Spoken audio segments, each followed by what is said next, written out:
The catching of unshelled fish. First catch your hare, the old cookery books used to say, and hence it is proper, in a treatise devoted entirely to the cooking of unshelled fish, to pay passing attention to the catching, or what the head of the house terms the masculine division of the subject. As it is evident that the catching must, in every case, precede the cooking, but not too far, the preface is the place to begin. Shellfish are, comparatively, slow of movement, without guile, pitifully trusting, and very easily caught.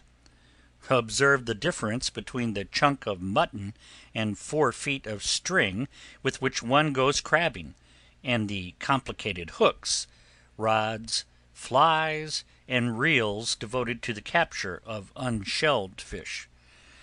An unshelled fish is lively and elusive, past the power of words to portray, and in this undoubtedly lies its desirability.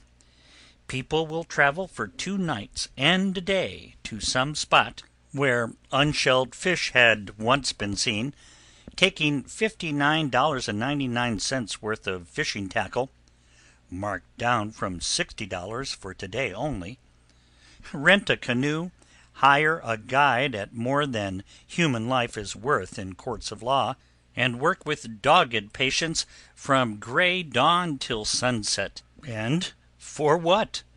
For one small bass, which could have been bought at any trustworthy market for 65 cents, or possibly some poor little kitten fish offspring of a catfish, whose mother's milk is not yet dry upon its lips. Other fish who have just been weaned and are beginning to notice solid food will repeatedly take a hook too large to swallow, and be dragged into the boat, literally, by the skin of the teeth. Note the cheerful little sunfish, 4 inches long, which is caught first on one side of the boat, and then on the other, by the patient fisherman angling off a rocky, weedy point for bass. But, as Grover Cleveland said, he is no fisherman who is willing to fish only when fish are biting. The real angler will sit all day in a boat in a pouring rain, eagerly watching the point of the rod, which never for an instant swerves a half-inch from the horizontal. The real angler will troll for miles with a hand line and a spinner, winding in the 35 dripping feet of the lure every 10 minutes to remove a weed, or to see if she's still a-spinnin'. Vainly he hopes for the muskellunge who has just gone somewhere else. But, by the same token, the sure-enough angler is ready to go out the next morning, rain or shine, at sunrise. It is a habit of unshelled fish to be in other places, or possibly at your place, but at another time. The guide can never understand what is wrong. 5 days ago he himself caught more bass than he could carry home, at that identical rocky point. A man from LaPorte, Indiana, whom he took out the week before, landed a 38-pound muskie in trolling through that same narrow channel. In the 40 years that the guide has lived in the place, man and boy, he has never known the fishin' to be as poor as it is now. Why, even old Pop Summers has ceased to fish. But the real angler continues, regardless of the local sage. He who has heard the line sing suddenly out of his reel, and, after a hard-fought hour, scooped a 6-pound black bass into his landing net, and, weary, but still game, is not dismayed by bad luck. He who can cast a fly 100 feet or more finds pleasure in that, if not in fishing. Whoever has taken in a muskellunge of any size will ever after troll patiently, even through masses of weed. Whoever has leaned over the side of a sailboat, peering down into the green crystalline waters of the Gulf, and seen, 20 feet down, The shimmering sides of a 15-pound red grouper, firmly hooked and coming, will never turn over sleepily for a last nap when his door is almost broken in at 5 a.m.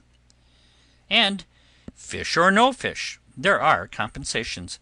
Into a day of heart-breaking and soul-sickening toil, when all the world goes wrong, must sometimes come the vision of a wooded shore, with tiny dark wavelets singing softly on the rocks, and a robin piping cheerily on the topmost bough of a maple. Tired eyes look past the musty ledger and the letter files to a tiny sapphire lake, set in hills, with the late afternoon light streaming in glory from the far mountains beyond. It may be cold up north, but down in the Gulf they are fishin', scudding among the Florida Keys in a little white sailboat, landing for lunch on a strand as snowy as the northern streets, where the shimmering distances of white sand are paved with shell and pearl, and the tide thrums out its old song under the palms. And fish? 250 pounds is the average day's catch for a small sailboat cruising among the Florida Keys. Yet, when all is said and done, the catching of fish is a matter of luck, a gambler's chance, if you will have it so.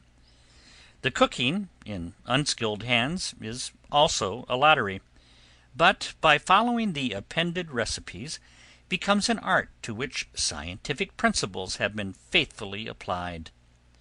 Having caught your fish, you may cook him 1,000 ways, but it is doubtful whether, even with the finest sauce, a pompano will taste half as good as the infantile muskellunge, several pounds under the legal weight, fried unskilfully in pork fat by a horny-handed woodsman, kneeling before an open fire, 18 minutes after you have given up all hope of having fish for dinner, and had resigned yourself to the dubious prospect of salt pork, eggs, and coffee, which any self-respecting coffee mill would fail to recognize. All of which is respectfully submitted by O. G.